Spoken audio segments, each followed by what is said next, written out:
About to get some gas. I'm finishing up the night. Just came from Whole Foods, picked up some groceries, some healthy stuff. So when I Netflix and chill tonight, I can feel good about the workout I've been doing all week.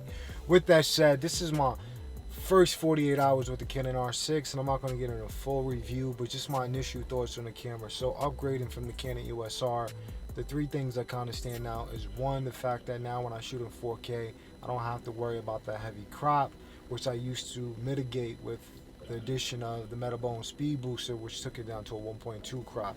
So now that I can just throw on my RF 35 1.8 lens, which I couldn't do because it's an RF mount lens, so it wouldn't work on my speed booster, that's a huge plus. Plus the RF has image stabilization built in, and it's also macro, so I can get really close and it'll pull focus and I can go far, and it will nullify, it will mitigate, the shakiness, the hand wobbles, just because it's image stabilization built into the lens, it's image stabilization built into the camera. Ibis, unlike the EOS R, which was electronic image stabilization, which pretty much inside the camera it crops in on the image to kind of smooth out the little bit of wobbles.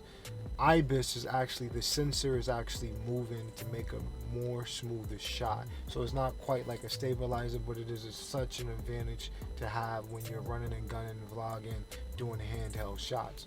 The other thing that sticks out for me is that the headphone jack is now at the top side of the camera, and it seems negligible, but here's the thing. Before, when I wanted to check my focus to see if I was in focus, the shotgun mic cord will always be in front of the screen. It would dangle, and sometimes it would hit, it's a touch screen, it would hit the touch screen and change some settings. So I don't have to worry about that now. The cord is nicely and safely tucked. Let me just show you for...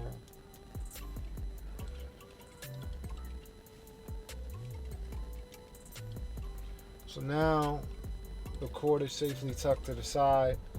It can be around the camera, where before that wasn't the case. So that is something that is really nice to have.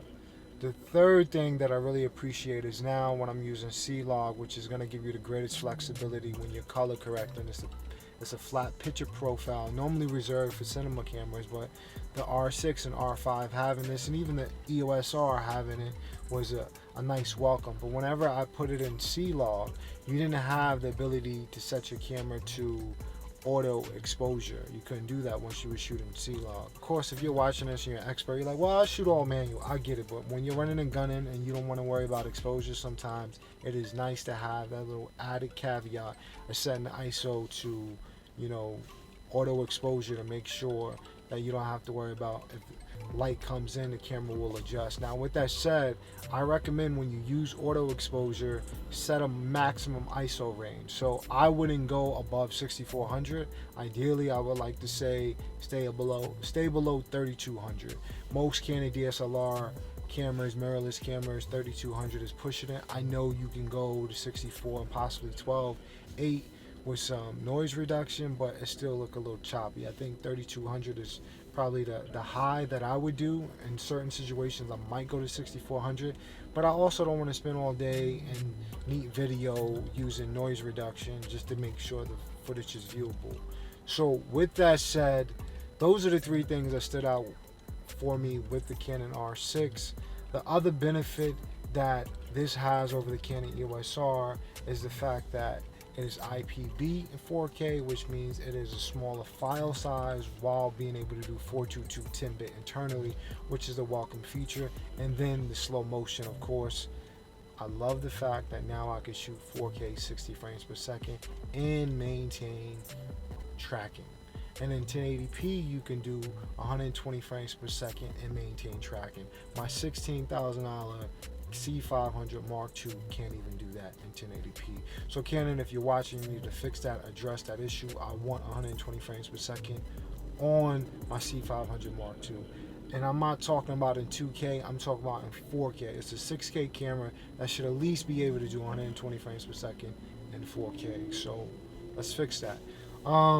Yeah, so I will be doing a lot more reviews when mainly the R6 is going to be my vlogging, BTS, C camera to my C500 and my Canon C200, and I'm looking to switch that C200 up to that C70. That camera looks really nice, so I would love to have that to compare with my Canon C500, and it'll make me more interested in buying more RF glasses, because currently I have the RF 35 1.8 and I have the RF 24 to 105 that came with this camera as a kit lens. So, and I like that lens.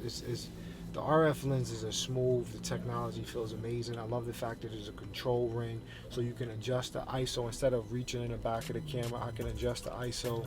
I can set the control ring to adjust the setting, which is a huge plus. So I hope this video was helpful. Comment down below if you got questions, or if you want to see me talk about other things about this camera or some of my other gears. If you're not subscribed to the channel, what are you waiting for? Do that now. And turn on notifications. Don't forget to give this video a thumbs up, and give it a thumbs down if you ain't feeling me. So I ain't feeling you either. It is what it is, you know what I mean? And finally, until next time, be courageous, stay creative, and get on your grind.